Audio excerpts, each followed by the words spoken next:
ইনকিলাব ইনকিলাব ইনকিলাব ইনকিলাব ইনকিলাব ইনকিলাব। সম্মানিত রাসূল প্রেমিক, ভূমিকা ছাড়াই দুটি কথা। এই পৃথিবীতে যত সন্ত্রাসের জন্ম হয়েছিল তার মধ্যে আবু জেহেল একজন।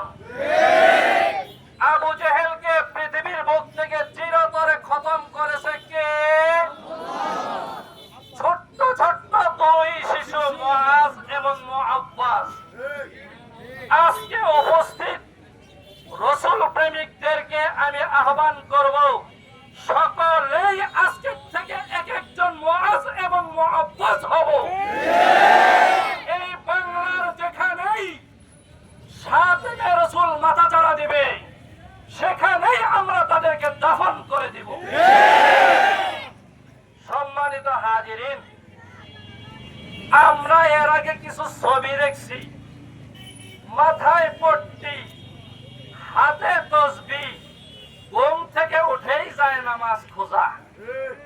কিন্তু 13 সালের পরে শাহবাগে যখন অসংখ্য গুস্তাখে রাসূলের জন্ম দিল তারা নিজেই, উলামায়ে কেরাম যখন 13 দফার আন্দোলনের মধ্যে সর্বপ্রথম দফা রাখলেন, যারা রাসূলের বিরুদ্ধে কটূক্তি করবে, ইসলামের বিরুদ্ধে কটূক্তি করবে, তাদের ফাঁসি চাই। যারা এই আওয়াজ তুলেছিলেন তাদেরকে এই গত 16 বছর অন্ধকার কুঠুরিতে দিন রাত যাপন করা হয়েছে। এই জন্য এই সরকারের কাছে আমাদের আহ্বান, পরিষ্কার ভাষায় কথা, আজকে যারা উপদেষ্টা হয়েছেন তাদের কোনো শ্রম ঘাম রক্ত কিছুই যায় নাই, তেল তেল একটা চেয়ার পেয়েছেন। আমরা দেখতেছি তাওহীদি জনতাকে আপনারা গণনার মধ্যে আনতেছেন না, উলামায়ে কেরামকে বয়কট করে চলতেছেন। এই জন্য গোপালপুর তাওহীদি জনতার পক্ষ থেকে আমাদের দাবি, আপনি বহু সংস্কার করতেছেন, 1 নম্বরের সংস্কার আমরা চাই।